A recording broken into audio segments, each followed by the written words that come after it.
سلطان کے سامنے کہ یہ دو بزرگ جو اس نے ڈھونڈے تھے، ان دونوں کی شکلیں ڈھونڈی تھیں خواب میں جو دکھائی گئی تھیں اللہ کے رسول نے، تو وہ جب انہوں نے دیکھا کہ ان لوگوں نے کیا رکھی تھی، ایک نقب لگا، نقب کہتے ہیں ایک نشان کو، ایک نشان بنا رکھا تھا جو کہ کہاں جاتا تھا، اس کا رخ کس طرف تھا، روضہ نبوی صلی اللہ علیہ وآلہ وسلم کی تھا، اور پاس ہی ایک بہت ہی بڑا سا گھڑا تھا جس میں نقب کے ذریعے، نقب جب لگا رہی تھی، نشان جب لگا رہی تھی، تو اس میں کیا تھا، جب کھودا جاتا ہے اس کو تو اس کے اندر سے مٹی نکلتی تھی۔ اب یہ لوگ کہہ رہے تھے کہ اگر ہم مٹی کو نکال کے باہر رکھتے ہیں نا تو لوگوں کو شک ہو جاتا ہے اس بات پہ کہ یہ لوگ تو بزرگ ہستی ہیں اور یہ لوگ کیا کام کر رہے ہیں، تو ان کو شک سے بچانے کے لیے ان دونوں شیطانوں نے کیا کیا تھا کہ تھیلوں میں بھر کر میدان میں ڈال کے آتے تھے۔ رات کو ہی سارا ٹائم ہو رہا ہے، رات کو ہی سارا کام ہو رہا ہے، رات کے ٹائم میں وہ رات میں اس لیے کہ وہ لوگوں کی نظروں سے بچ جائیں، لوگوں کی نظروں میں نہ آئیں کہ ہمارے دماغ میں کیا شیطانی منصوبہ چل رہا ہے۔ تو رات کے وقت، رات کے اندھیرے میں یہ نکل کے یہ سارے کام کرتے تھے، دن بھر یہ عبادت میں لگے ہوئے، لوگوں کی خدمت میں کر رہے ہیں، اور رات کو کیا شیطانی کام کر رہے ہیں کہ نقب لگا کر، نشان لگا کر گڑھا کھودا جا رہا ہے، اس کے اندر مٹی ڈالی جا رہی ہے اور ایک راستہ بنایا جا رہا ہے۔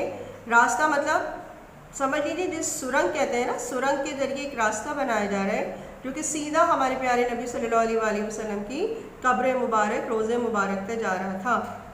اب آگے کیا ہوا، اس حقیقت کے انکشاف پر سلطان کی عجیب کیفیت ہوگی۔ ظاہر ہم سب مسلمان ہیں اور مسلمان بادشاہ تھا، جب اس نے یہ ساری دیکھا تو اس کے رونگٹے کھڑے ہو گئے، اس کی ایک عجیب حالت سی ہو گئی، وہ رونے لگا، آنکھوں سے آنسو بہنے لگے، داڑھی آنسوؤں سے تر ہو گئی۔ مطلب وہ سوچ بھی نہیں سکتا تھا کہ ان بدتمیزوں نے، ان شیطانوں نے اتنا بڑا منصوبہ تیار کر رکھا ہے کہ نعوذ باللہ کی قبر مبارک کو نقصان پہنچانا چاہتے تھے۔ پھر سلطان نے دونوں خبیثوں کو موقع پر طلب کر کے غضبناک لہجے میں پوچھا کہ سچ سچ بتاؤ تم کون ہو۔ جب اس نے مکان کا سارا جائزہ لے لیا اور ساری باتیں ان کے سامنے آ گئیں کہ ان کا ارادہ کیا تھا، ان کا منصوبہ کیا تھا، تو ان دونوں شیطانوں کو اس نے بلایا، طلب کرنے کا مطلب بلایا، اور ان سے پوچھا کہ تمہارا راز فاش ہو گیا ہے، اب تم ہمیں پوری بات سچ سچ بتاؤ کہ تم نے یہ حرکت کیوں کی۔ پہلے تو دونوں نے ادھر ادھر کی باتیں کی، ظاہر اپنے آپ کو شرمندہ ہونے کے لیے، اپنی بات کو ٹالنے کے لیے وہ ادھر ادھر کی ہیلے بہانے کرنے لگے، جھوٹ بولنے لگے۔ لیکن جب انہوں نے دیکھا کہ ہمارے سامنے ہماری موت کھڑی ہے، یہ بادشاہ ہمیں، ظاہر ہے اتنی عجیب بات پر، اتنی بڑی بات پہ بادشاہ تو کیا کوئی بھی مسلمان ہوتا تو ان کو کھڑے کھڑے قتل کر دیتا، ان کا سر قلم کر دیتا ایک مسلمان ہونے کے ناطے۔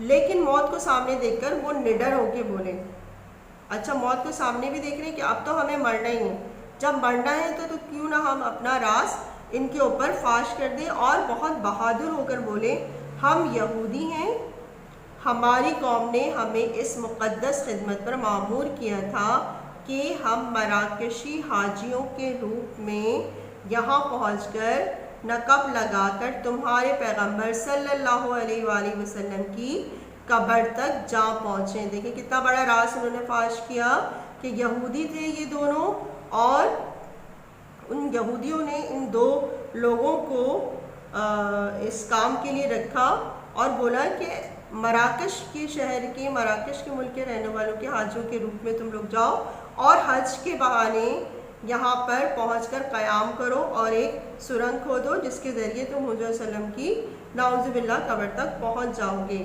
اور کیا کریں گے کہ ان کی لاش نکال لیں گے، استغفر اللہ، اور بے آبرو کریں گے، معاذ اللہ یہاں لکھا ہے۔ دیکھیں کتنے بڑے منصوبے سے آئے تھے، لیکن کبھی بھی انہوں نے سوچا نہیں کہ اللہ تعالیٰ نے ہمیشہ مسلمانوں کی مدد کی ہے۔ تو سلطان کے ذریعے ایک خواب آیا، حضور صلی اللہ علیہ وآلہ وسلم تشریف لائے اور انہوں نے خود ہی ان دو شخص کی شکلیں سلطان کو خواب میں دکھائیں اور بتایا کہ دو شخص ہیں جو کہ مجھے میری قبر کو نقصان پہنچا رہے ہیں، شر پہنچا رہے ہیں۔ آپ کو پتہ ہے کہ سلطان جو تھا بہت نیک دل بادشاہ تھا، بہت امن والا بادشاہ تھا، رعایا کا بہت خیال رکھتا ہے. جو لوگ عبادت گزار ہوتے ہیں، متقی ہوتے ہیں، اچھے لوگ ہوتے ہیں، تو انہی کو حضور صلی اللہ علیہ وسلم کی زیارت جو ہے وہ نصیب ہوتی ہے، اور وہ چاہتے ہیں کہ یہ اچھے لوگ، نیک لوگ یہ کام کریں. اب وہ بتا رہے ہیں کہ ہمارا کام، کون بتا رہے ہیں؟ یہودی. ہمارا کام تقریباً مکمل ہو چکا تھا. مطلب وہ جو نقب والی کام تھی، سرنگ جو تھی نا، راستہ جو بنا رہے تھے، سرنگ کہتے ہیں ایک زمینی راستہ ہوتا ہے جو کہ اندر سے بنایا جاتا ہے. نقب قبر تک پہنچ چکی تھی، مطلب وہ آدھے سے زیادہ کام کر چکے تھے.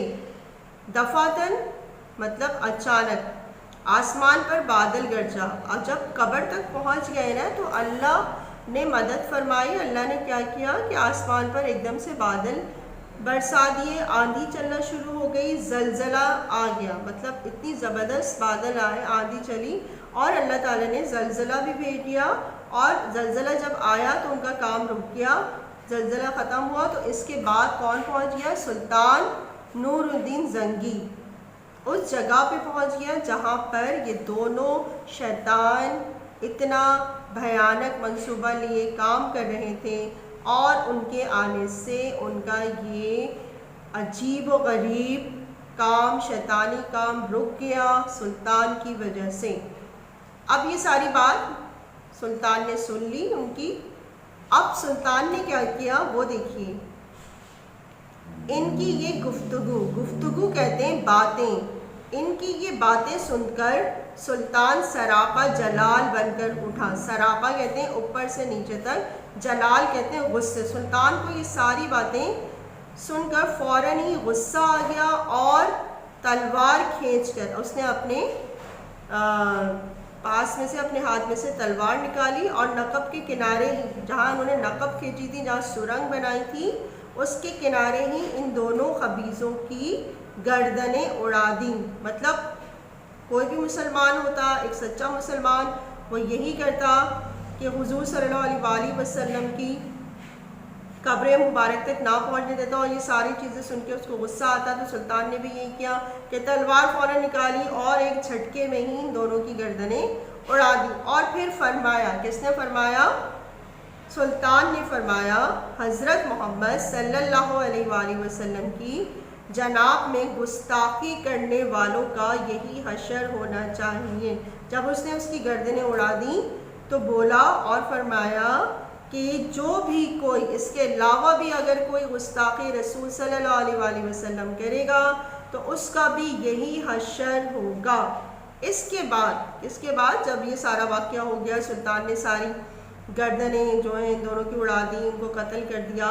تو اس کے بعد سلطان نور الدین زنگی کے حکم پر روضہ نبوی صلی اللہ علیہ وآلہ وسلم کے ارد گرد گہری خندق کھودی گئی. گہری خندق مطلب گہرا گھڑا کھودا گیا. حضور صلی اللہ علیہ وسلم کی روضہ مبارک، قبر مبارک کے قریب گہری خندق، گہرا گھڑا کھودا گیا. اب اس خندق میں کیا کیا تھا انہوں نے؟ اس خندق میں پگھلا ہوا سیسا، سیسا کہتے ہیں لوہے کو، ایک گرم لوہا چاروں طرف بھر دیا گیا تاکہ آئندہ کسی خبیث نقب زن کا ہاتھ نبی کریم صلی اللہ علیہ وآلہ وسلم کی آرام گاہ تک نہ پہنچ سکے. آرام گاہ جو ہوتی ہے، یہاں مراد آرام گاہ سے قبر مبارک، روضہ مبارک صلی اللہ علیہ وآلہ وسلم ہے. آپ کو پتہ ہے جب انسان مر جاتا ہے، دنیا سے ہم بھی چلے جائیں گے، تو قبر کا دوسرا نام جو کہ ہم قیامت تک اس میں رہیں گے، اس کے لیے آرام گاہ کا ورڈ استعمال ہوتا ہے، جو کہ یہاں پہ لکھا ہے حضور صلی اللہ علیہ وسلم کی آرام گاہ تک نہ پہنچ سکے. دیکھیں سلطان نے کتنا اچھا فیصلہ کیا کہ کسی اور شیطان کی ہمت نہ ہو کہ ہمارے آقا پیارے رسول صلی اللہ علیہ وآلہ وسلم کی قبر مبارک تک کوئی دوبارہ خبیث یا منصوبہ لے کر وہاں پہ داخل نہ ہو. قیامت تک کے لیے سارے راستے بند کر دیے گئے، اور حضور صلی اللہ علیہ وسلم کی قبر مبارک کو محفوظ کیا گیا قیامت تک کے لیے. جماعت پنجم کا یہ جو ہم نے سبق نمبر 3 پڑھا، سچا خواب، امید کرتی ہوں کہ آپ کو اچھی طرح سمجھ میں آ گیا ہوگا. اس کی وضاحت میں نے تفصیل کے ساتھ بیان کر دیا، آپ نے توجہ سے سنی ہوگی. آج اس کے سبق ختم ہو گیا ہے. اگلی کلاس میں، اگلی ویڈیو میں اس سبق کی سچے خواب کی ہم مشق کریں گے اور اس کا کام آپ کو بہت جلد پرووائڈ کیا جائے گا، جو کہ آپ کو بتایا جائے گا SMS اور WhatsApp کے ذریعے. پیارے